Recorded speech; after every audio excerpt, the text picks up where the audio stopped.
Welcome to today's What Moved the Market show. I'm your host Prem. It's Wednesday, January 28, 2026, and here is everything you need to know as the markets close for today. Another strong session unfolded on Dalal Street as our benchmark indices continued their northward march, extending gains from the previous session. The Nifty 50 closed at 25,342, up 167 points or 0.66%.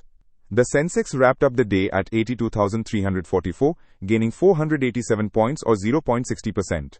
BankNifty also participated in this upswing, closing at 59,598, posting solid gains for the day. The market breadth favored the bulls with more advancers than decliners, signaling broad-based strength across sectors. Sentiment remained constructively bullish as investors digested a mix of positive domestic developments and global currency dynamics. The Indian rupee touched intraday lows as the US dollar faced what analysts are calling a crisis of confidence, trading near four-year lows following comments from President Trump downplaying the greenback's weakness. The rupee closed in the 91.7 to 91.9 range per dollar, a notable movement reflecting safe haven flows shifting away from the greenback and towards emerging market currencies. This weaker dollar environment actually proved supportive for rupee appreciation, boosting export-oriented sectors and global inflow sentiment into Indian equities. Now let's move to what captured the market's attention in terms of individual movers. Oil and Natural Gas Corporation absolutely dominated the gainers list, surging 7.45% to close at 266.43 as crude oil prices continued their uptrend on global supply concerns following winter weather disruptions in the US Gulf Coast. Coal India rallied 3.76%, while Hindalco Industries climbed 4.45% on the back of firm commodity prices. Bharat Electronics was another standout performer, jumping 4.45% as the company reported a stellar Q3 net profit of 1,579 crore, marking a 20% jump year-on-year. BEL's revenue surged 24% to 7,154 crore, reflecting strong order execution and a robust order backlog crossing 74,000 crore.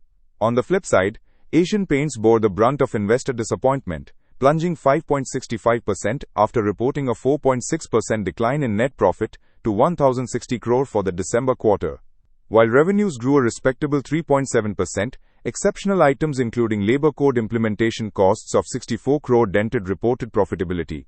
Tata Consumer Products also slid 4.24% despite strong operational performance, while Eicher Motors and Maruti Suzuki faced pressure.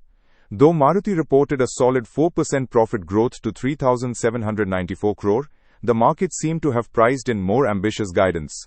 Larsen & Toubro saw its shares move modestly after reporting a 4% dip in net profit to 3,215 crore, though revenues grew a healthy 10% to 71,450 crore, driven by steady execution across its projects and manufacturing portfolio.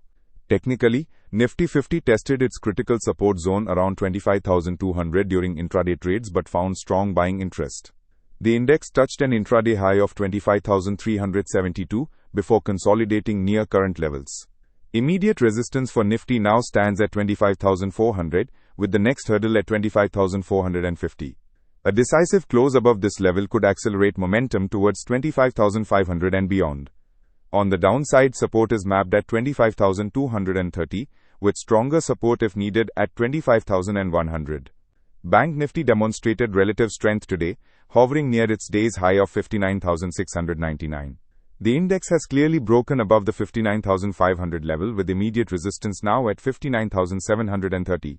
As long as BankNifty sustains above 59,300, the structure remains bullish with potential to test 60,000 in the near term.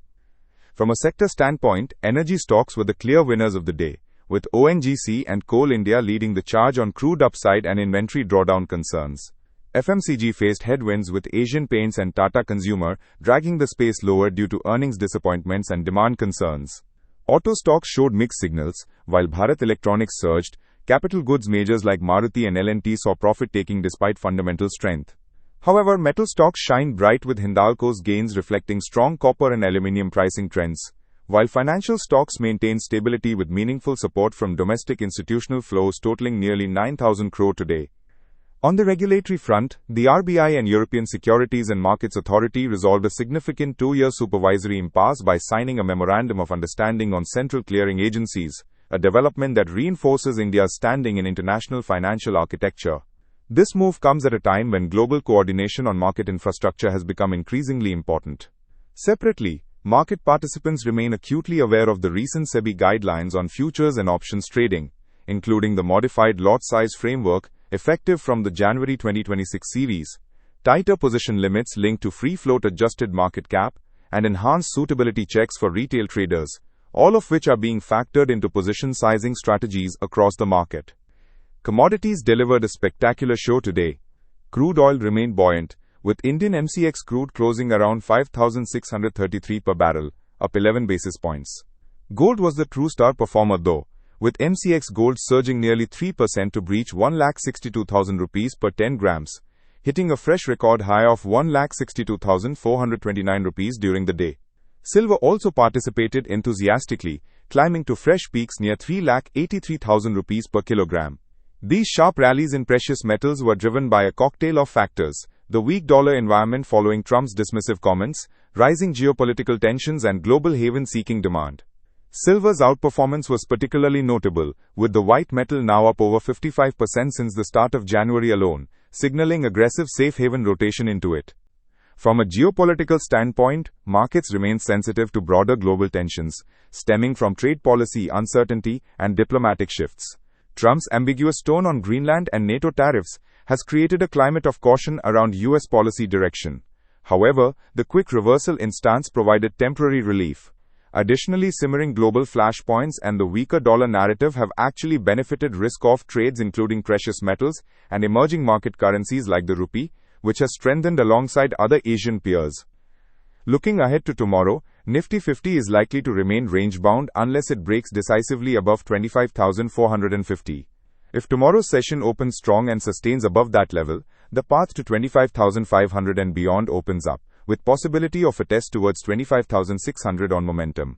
However, a pullback from current levels back towards 25,200 would signal consolidation and would be a normal technical correction before the next leg up. FII selling has persisted at around 3,000 crore daily, but domestic support remains strong. BankNifty is better positioned technically. Any move above 60,000 would be psychologically significant and could trigger a fresh round of buying in financial counters. The key actionable insight from today is clear. The weaker dollar and surge in precious metal signals that investors are rotating towards defensive plays and global safe havens. If you haven't already, consider reassessing your allocation towards quality dividend-paying stocks, pharmaceuticals, and gold-related instruments, which will likely continue benefiting from the haven-seeking trade. Additionally, for traders, the breakdown of the dollar on fundamental policy concerns rather than economic weakness suggests this weakness could have legs, making rupee strength and US equities imports potentially attractive. On the technical front, avoid aggressive new shorts below 25,200 and use any dips towards key support levels as buying opportunities for medium-term traders with a conviction on India's structural growth story. Stay tuned for tomorrow morning's comprehensive wrap and market setup. Do send in your questions on market movements, individual stocks, or trading strategies to our show. Thanks for tuning in, and we'll see you bright and early tomorrow for the market open. Until then, stay invested and stay safe.